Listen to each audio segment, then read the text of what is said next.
So my name is Laura Ogden and I'm doing my PhD at FASOS at Maastricht University, and I'm doing research about young people of Ghanaian background who grow up between Ghana and Germany.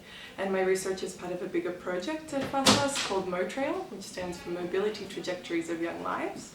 And we're really trying to understand how movements and travels and migration affect the lives of young people. Okay, great. And for this research, what kind of data are you collecting? Do you have any sensitive data within your project?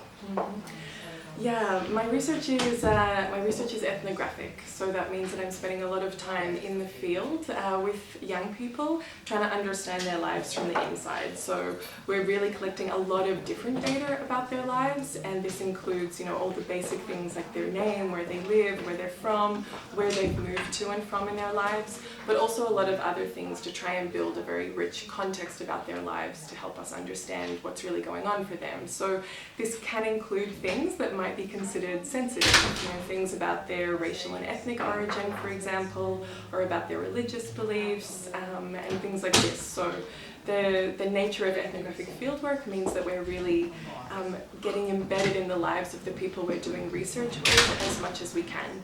And this can mean, spending time with them at home, at school, at church, and even going on trips with them to Ghana to visit family. So it means that a lot of the data we're collecting includes lots of different aspects of their lives, including some things that may be considered sensitive. Great. So when you started your research, had you ever heard about the notion of GDPR in Europe? Did anyone tell you about this, or yes? And when you did, how did you think it would affect the work that you'll be doing? I think I was already actually in the field collecting my data at the time the GDPR came into force. So we'd already done as a team our ethics review and our data management plan, and we're already in the field collecting data, managing data and storing data. So once it came into effect, we had to kind of look at, what implications it had for our research. Hang on, what was the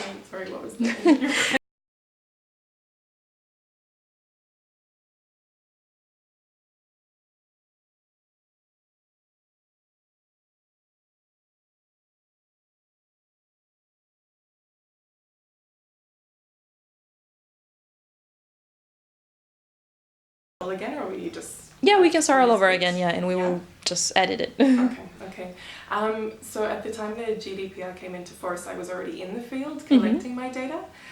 So we'd already gone through our ethics approval and our data management plan, and we're already dealing with data in the field.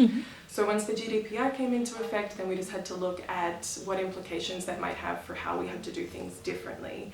And some of the aspects of the GDPR that are a little bit different or maybe challenging for qualitative researchers are things around the requirements for consent, for informed consent, also dealing with sensitive and personal data, or this special personal data, things like this. So, and also the storage of data and transfer. So we had to kind of make sure that these things lined up with the way we were dealing with our data collection in the project.